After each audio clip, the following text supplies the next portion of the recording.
Hello friends, आज की इस वीडियो में हम बात करेंगे एलएलबी 6 सेमेस्टर के टैक्सेशन लॉ से रिलेटेड 10 मल्टीपल चॉइस क्वेश्चंस के बारे में।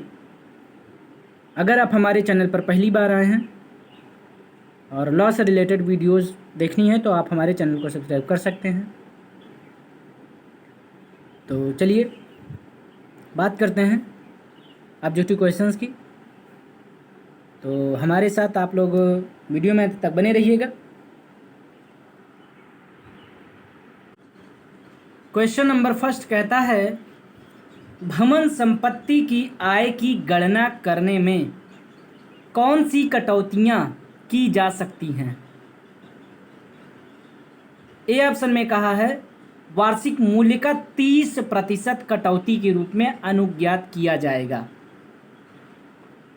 बी ऑप्शन में कहा है भवन संपत्ति क्रय करने, बनवाने, पुनर्निर्माण करने या फिर मरम्मत कराने के निमित्त लिए गए ऋण पर जो ब्याज दिया जाता है वह उस ब्याज की रकम को भी उस भवन संपत्ति के वार्षिक मूल्य में से घटा दिया जाएगा। सी ऑप्शन में ए और बी, और डी ऑप्शन में कहा गया है कोई नहीं। तो भाई भवन संपत्ति की आय की गणना समझ रहे हैं ना। तो भवन संपत्ति की आय की गणना करने में कौन सी कटौतियां की जा सकती हैं, ठीक है। तो आपको उत्तर बताना है। यहाँ पर मैं बता दूं आपको, सी ऑप्शन बिल्कुल सही है, ए और बी। क्वेश्चंस को ध्यान से पढ़िए, फिर उत्तर अच्छे से पढ़िए, मतलब ऑप्शन अच्छे से पढ़िए, फिर उसके बाद आप उत्तर दीजिए, ठीक है। तो क्वेश्चंस को ध्यान से पढ़ना है। चलिए बात करते हैं क्वेश्चन नंबर दूसरे की। और मैं आपको बता दूं, फिर से बता दूं कि मैं टेस्ट भी लूँगा वीडियो के माध्यम से। आपको क्वेश्चंस दे दिए जाएंगे वीडियो के माध्यम से और आपको उत्तर बताना है, ठीक है। कमेंट के जरिए आप उत्तर दे सकते हैं और आप लोग सपोर्ट करिए। 1000 सब्सक्राइबर हो जाएं तो मैं लाइव क्लासेस जो है स्टार्ट करूं। तो चलिए बात करते हैं क्वेश्चन नंबर दूसरे की। क्वेश्चन नंबर दूसरा क्या कहता है, ध्यान से सुनिएगा। व्यापार अथवा पेशा का लाभ तथा हानियों से संबंधित आयकर अधिनियम की कौन सी धाराएं हैं। मतलब व्यापार अथवा पेशा का लाभ तथा हानियों से संबंधित, ठीक है। क्वेश्चन को ध्यान से पढ़ना है, फिर उत्तर दीजिए। ए ऑप्शन में है 28 से 24, मतलब धाराएं पूछी गई हैं, ठीक है। बी में कहा है 22 से 28, सी ऑप्शन में कहा है 28 से 34 और डी ऑप्शन में कहा है 30 से 45, ठीक है। तो आपका यहाँ पर मैं बता दूं कि ए ऑप्शन आपका बिल्कुल सही है, 28 से 24, धारा 28 से 24, ठीक है। चलिए बात करते हैं क्वेश्चन नंबर तीसरे की। क्वेश्चन नंबर तीसरा केस है, इम्पॉर्टेंट है, ठीक है, वाद है। तो इसको ध्यान से सुनिएगा, बहुत ही इम्पॉर्टेंट क्वेश्चन है ये। चलिए बात करते हैं क्वेश्चन नंबर तीसरे की। क्वेश्चन नंबर तीसरा कहता है, इंद्रमणि बाई बनाम CIT एडिशनल 1993 200 ITR 765 ST का वाद किससे संबंधित है। ए ऑप्शन कह रहा है व्यापार से, मतलब बी ऑप्शन कह रहा है इसमें दो महिलाओं ने भूमि क्रय किया और उस पर कुछ मकान बनवाकर व्यक्तिगत रूप से विक्रय किया। तो इस समव्यवहार को व्यापार की प्रकृति का साहस माना गया, ठीक है। तो सी ऑप्शन में कहा ए और बी, डी ऑप्शन में कहा कोई नहीं। तो क्वेश्चन नंबर तीसरे में आपका यहाँ पर सी ऑप्शन बिल्कुल सही है, ए और बी, ठीक है। मतलब ए और बी में जो कहा गया है वही सही है, ठीक है। तो ऑप्शन यहाँ पर आपका सी सही है। चलिए बात करते हैं क्वेश्चन नंबर 4 की।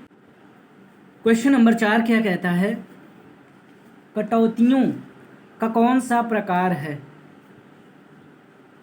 भाई ए ऑप्शन में कहा है प्रत्यक्ष, बी ऑप्शन में कहा है अप्रत्यक्ष, सी ऑप्शन में कहा है ए और बी, और डी ऑप्शन में कहा है कोई नहीं। ठीक है, तो कटौतियों का कौन सा प्रकार है, कटौतियों का। ठीक है, तो यहाँ पर सी ऑप्शन आपका सही है, ए और बी, मतलब प्रत्यक्ष और अप्रत्यक्ष, मतलब डायरेक्ट एंड इनडायरेक्ट। ओके, तो यहाँ पर कटौतियों का कौन सा प्रकार है, तो ऑप्शन आपका सी सही है। ठीक है, ए और बी। तो भाई सी में आप टिक लगा लीजिए। बात करते हैं क्वेश्चन नंबर 5 की, इंपॉर्टेंट है। ठीक है, पूंजी लाभ के लिए कर के बारे में क्या सत्य है। ठीक है, तो ए ऑप्शन में कह रहा है ऐसे लाभ के लिए कर मतलब टैक्स उसी गत वर्ष में आरोपित किया जाता है। ठीक है, जिसमें उस संपत्ति का अंतरण किया जाता है। बी ऑप्शन में कहा है कि धारा 45 के अंतर्गत किसी गत वर्ष में पूंजी संपत्ति के अंतरण में प्राप्त होने वाले लाभ को पूंजी लाभ शीर्षक के अंतर्गत कराधेय माना जाएगा। और सी ऑप्शन में कहा है ए और बी, और डी ऑप्शन में कहा है कोई नहीं। तो भाई यहाँ पर आपका सी ऑप्शन बिल्कुल सही है, ए और बी। क्वेश्चन नंबर 5 में सी ऑप्शन आपका बिल्कुल सही है। ठीक है, चलिए बात करते हैं क्वेश्चन नंबर 6 की। क्वेश्चन नंबर 6 कहता है निम्नलिखित में से कौन कौन पूंजी लाभ पूर्णतः कर मुक्त है ना, और आयकर प्रभारित करने में निर्धारित की कुल आय में शामिल नहीं किया जाएगा।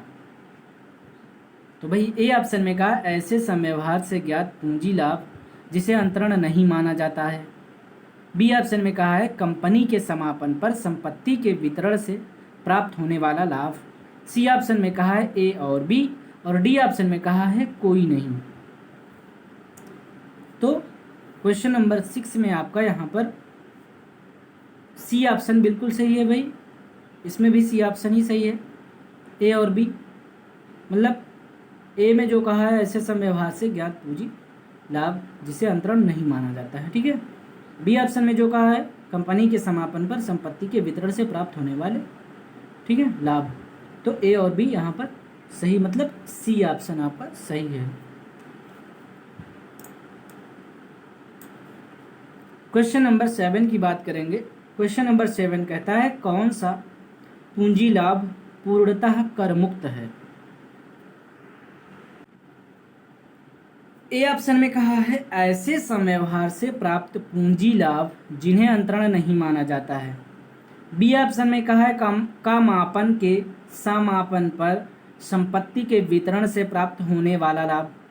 सी ऑप्शन में कहा है निवास के लिए प्रयोग की जाने वाली संपत्ति के विक्रय से प्राप्त लाभ, और डी ऑप्शन में कहा है उपरोक्त सभी।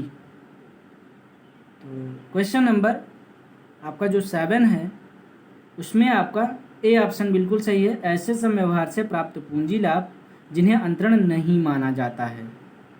ठीक है, ऐसे समव्यवहार से प्राप्त पूंजी लाभ जिन्हें अंतरण नहीं माना जाता है, मतलब क्वेश्चन नंबर 7 का आपका ए ऑप्शन बिल्कुल सही है। क्वेश्चन नंबर 8 कहता है अन्य व्यक्तियों की आय जिन्हें निर्धारित की आय में सम्मिलित किया जाता है से संबंधित धाराएं हैं। ए ऑप्शन में कहा है संपत्ति का अंतरण किए बिना ही उसकी आय का अंतरण, मतलब धारा 60। बी ऑप्शन में कहा है संपत्तियों का खंडनीय अंतरण, धारा 61 से 63। सी ऑप्शन में कहा है जीवन साथी का अंतरण, धारा 64। डी ऑप्शन में कहा है उन व्यक्तियों का दायित्व जिसकी आय दूसरे व्यक्ति की आय में शामिल की जाती है। ठीक है, और ई ऑप्शन में कहा है उपरोक्त सभी। तो यहाँ पर आपका ई ऑप्शन सही होगा, उपरोक्त सभी। ठीक है, मतलब ए बी सी डी जितने भी कहे गए हैं, ए बी सी डी में जो भी पॉइंट्स कहे गए हैं वो बिल्कुल सही हैं। ठीक है, सही धाराएं हैं। ठीक है, तो क्वेश्चन नंबर 8 में आपका ई ऑप्शन बिल्कुल सही है, ई में आप टिक लगा लीजिए।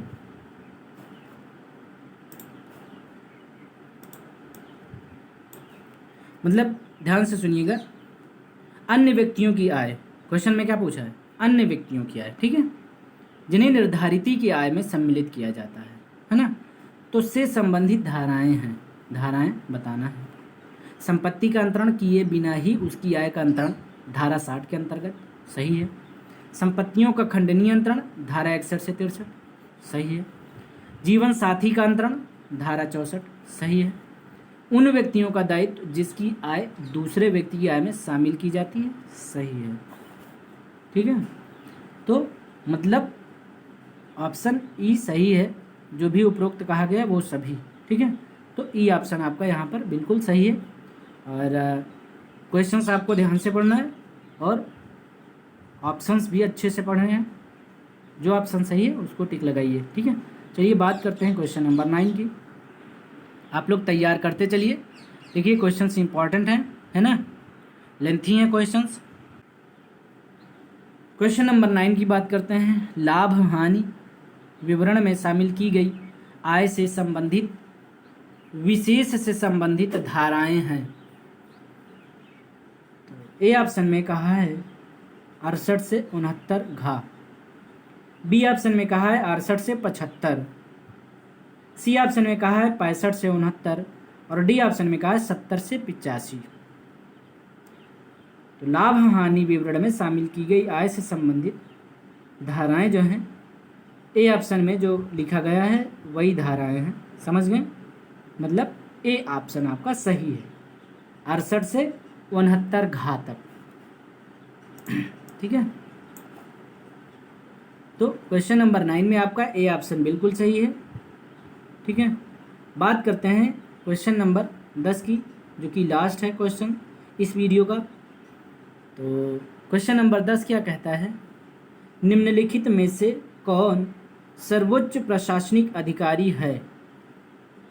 ए ऑप्शन कहता है प्रत्यक्ष करों का केंद्रीय बोर्ड, बी ऑप्शन कहता है आयकर अधिकारी, सी ऑप्शन कहता है कमिश्नर और डी ऑप्शन कहता है उपरोक्त में से कोई नहीं।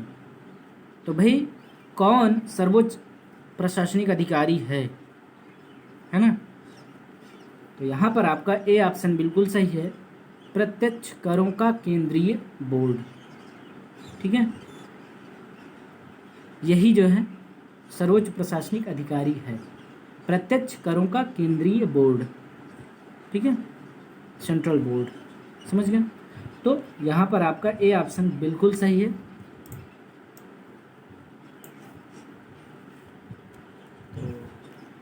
आई होप कि आपको वीडियो पसंद आई होगी। वीडियो पसंद आई हो तो लाइक करिए। आप लोग लाइक नहीं करते हो, प्लीज़ आप लोग लाइक ज़रूर करिए। और अभी तक आपने सब्सक्राइब नहीं किया है चैनल को, पहली बार आए हमारे चैनल पर, तो चैनल को सब्सक्राइब कर लीजिए। और आप लोग वीडियो को ज़्यादा से ज़्यादा शेयर करें अपने मित्रों के साथ, अपने फ्रेंड्स के साथ। तो चलिए अब हम आपसे नेक्स्ट वीडियो में मिलेंगे। बहुत बहुत धन्यवाद।